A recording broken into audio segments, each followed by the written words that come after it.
masih anak SD tapi sudah membaca buku porno ya. Bapak Ibu, hari ini hadir kembali bersama saya Ibu Molly. Kita ngobrol ribet, ngobrol ringan sampai berat Bapak Ibu. Silahkan stay tune di video selanjutnya. Bapak-bapak dan ibu-ibu semua, saya tidak bisa menunda untuk membahas materi ini.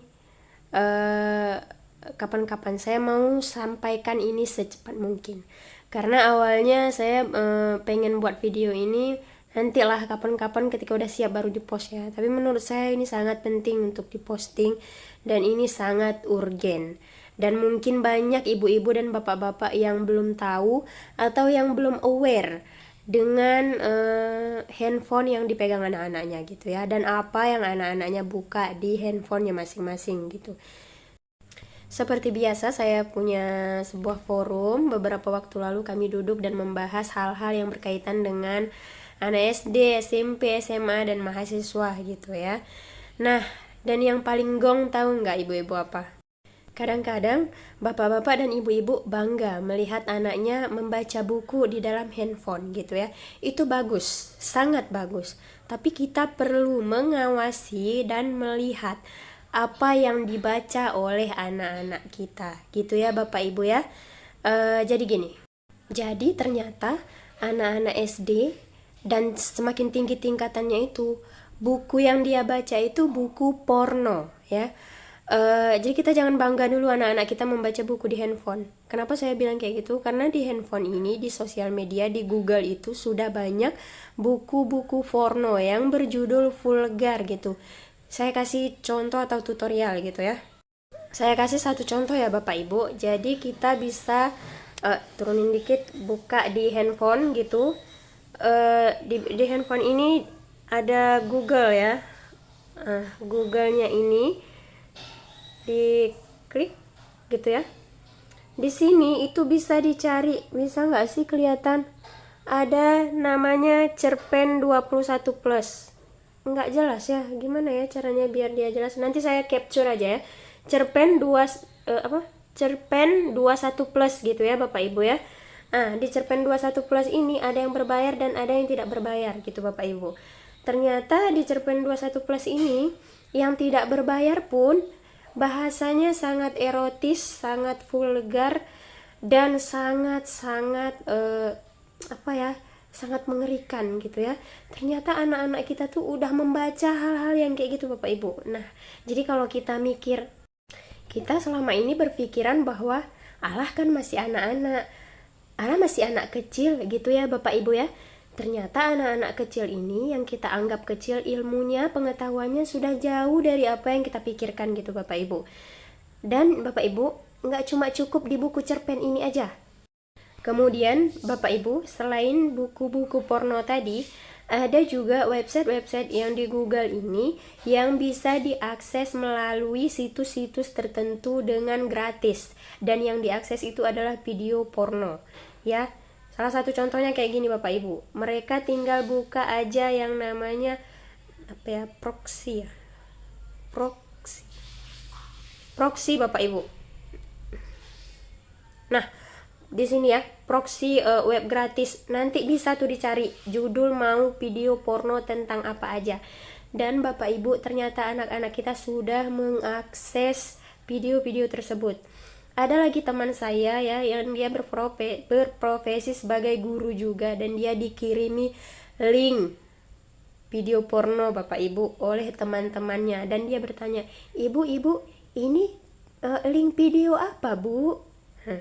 Pas dia buka, jadi Bapak Ibu, tontonan anak-anak kita itu sangat mengerikan ya, entah itu di Google, di buku PDF Google, Wattpad Bapak Ibu, Anime Bapak Ibu. Anime itu ada juga sisi-sisi pornonya ya Bapak Ibu ya. Kemudian YouTube Bapak Ibu, Google Web itu bisa diakses, bisa di semua. Kalau kita berpikir, ini kan video YouTube untuk anak-anak, enggak Bapak Ibu, sudah diselipkan hal-hal yang seperti itu.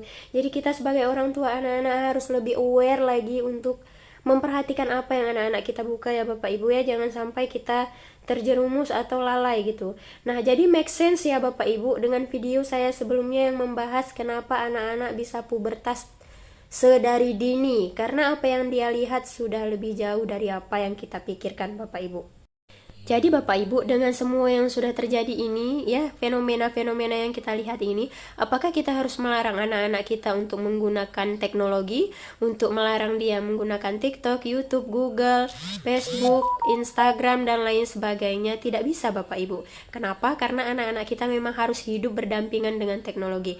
Lalu, peran kita sebagai orang tuanya harus gimana? Memantau Bapak Ibu ya, mengawasi apa yang dibuka dan dilihat oleh anak-anak kita. jadi Bapak Ibu, maaf, harus diamati, harus dipantau, harus diawasi.